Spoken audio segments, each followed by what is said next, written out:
ơi Hi Mayam, welcome back my YouTube channel.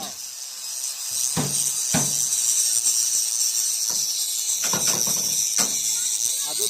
di pagam ya boko body di pagam bagi tikun Mayam na khanbirang wani ko gi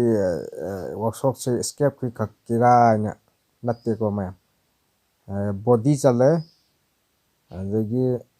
get yung gi get se ko siju ko gi tawjai sajai body ko tata gi dia gi yani ko body loina semjai adagi mai saubo khotpa su loin jaujai ko adagi ko gi crown gi gearbox loina semjai ko mayam adi lapiyo ko sida escape khak na chate workshop sida rang kapninge lapiyo ama ko gi catching thangatninge lapiyo yani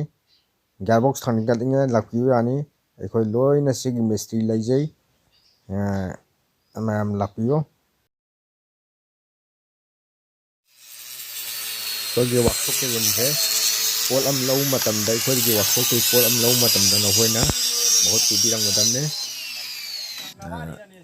po ꯑꯩꯈꯣꯏꯒꯤ ꯋꯥꯔꯛꯁꯣꯞꯀꯤ ꯔꯨꯟꯅꯦ ꯃꯁꯦ escape workshopꯀꯤ ꯔꯨꯟꯅꯦ ꯑꯗꯨ ꯃꯌꯥꯝꯅ ꯃꯍꯨꯠ ꯄꯨꯕꯤꯔꯛꯎ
escape workshopꯁꯤꯒꯤ ꯑꯍꯣꯡ ꯑꯆꯧ ꯈꯔ ꯍꯥꯏꯖꯔꯛꯀꯦ ꯃꯌꯥꯝꯗ ꯑꯩꯈꯣꯏꯒꯤ ꯇꯥꯇꯥ ꯑꯃꯗ ꯌꯥꯎꯔꯤꯕ ꯄꯥꯔꯠ ꯈꯨꯗꯤꯡꯃꯛꯁꯦ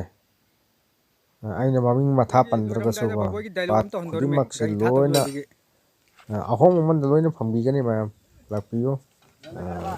ꯆꯪꯉꯝꯗꯕꯤ ꯌꯥꯀꯨꯞ ꯆꯪꯉꯝꯗꯕꯤꯗ ꯂꯥꯛꯄꯤꯌꯨ ꯊꯨꯞꯆꯟꯗꯧꯔꯦꯀꯣ ꯅꯁꯤ ꯄꯨꯝꯂꯣꯏꯀꯣ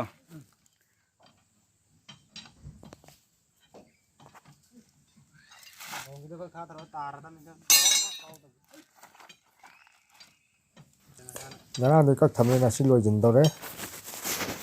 ꯆꯦꯁꯤꯁꯀ ꯈꯛ ꯉꯥꯏꯔꯦ ꯑꯗꯒꯤ ꯁꯄ꯭ꯔꯤꯡ ꯊꯥꯗꯄꯇ ꯉꯥꯏꯔꯦ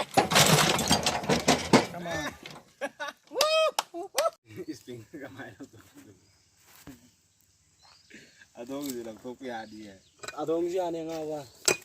ꯄꯨꯝꯂꯣꯏ ꯂꯣꯏꯔꯦ ꯅꯁꯤ ꯒꯥꯔꯤ ꯅꯨꯃꯤꯠ ꯍꯨꯝꯅꯤ ꯆꯪꯉꯦ ꯖꯛꯅ ꯉꯥꯔꯣꯏꯗꯕꯅꯦ ꯅꯪꯕꯣ ꯆꯅꯤꯐꯥꯎ ꯀꯥꯞꯄ ꯉꯝꯗꯕ ꯅꯪꯒꯨꯝꯕ ꯃꯇꯧ ꯀꯔꯝꯅ ꯁꯄ꯭ꯔꯤꯡꯁꯤ ꯊꯥꯊꯩ ꯍꯥꯏꯕꯗꯨ ꯃꯌꯥꯝꯁꯤꯗ ꯈꯪꯃꯤꯟꯅꯁꯦꯕ ꯀꯔꯤ ꯅꯪꯒꯤ ꯁꯤ ꯌꯥꯅ ꯌꯩꯊꯧ ꯁꯣꯝꯒꯤ ꯁꯥꯟꯅ ꯁꯣꯝꯒꯤꯁꯤꯅ ꯀꯔꯤ ꯅꯠꯇꯕ ꯈꯔ ꯂꯩ ꯅꯪ ꯀꯥꯁꯤꯗꯤ ꯑꯗꯣ ꯉꯥꯏꯈꯣ ꯖꯛ ꯂꯩꯊꯒꯦ ꯅꯪꯁꯨ ꯇꯥꯈꯗꯕꯅꯤ ꯖꯕꯣꯏ ꯖꯕꯣꯏ ꯅꯪ ꯑꯗꯣ ꯖꯛ ꯂꯧꯊꯣ ꯀꯦꯖꯤ ꯃꯊꯛꯇ ꯂꯩꯔꯦꯅꯦꯍꯦ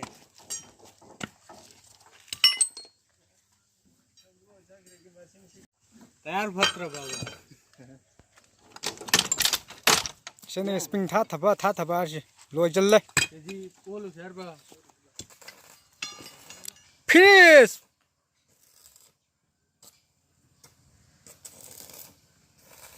ꯃꯌꯥꯝꯅ ꯒꯦꯠ ꯌꯨꯝꯒꯤ ꯒꯦꯠ ꯁꯥꯅꯤꯡꯕ ꯂꯩꯔꯁꯨ ꯃꯌꯥꯝ ꯑꯗꯨꯝ ꯍꯥꯏꯕꯤꯔꯛꯑꯣ ꯌꯥꯒꯅꯤꯀꯣ ꯃꯌꯥꯝ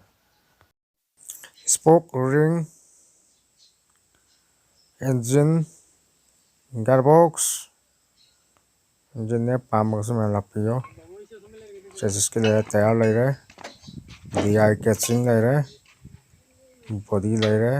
एंगल ले रहे क्योंकि एंगल जितना कान बस मैं कान है को समझा बगी ऊपर साइड ले रहे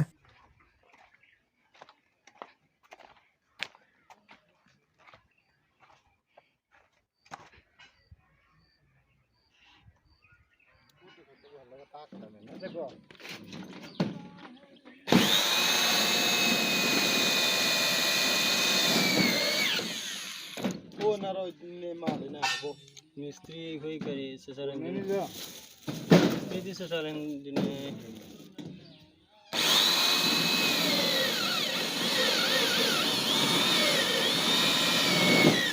क्या चुने फंग साजे को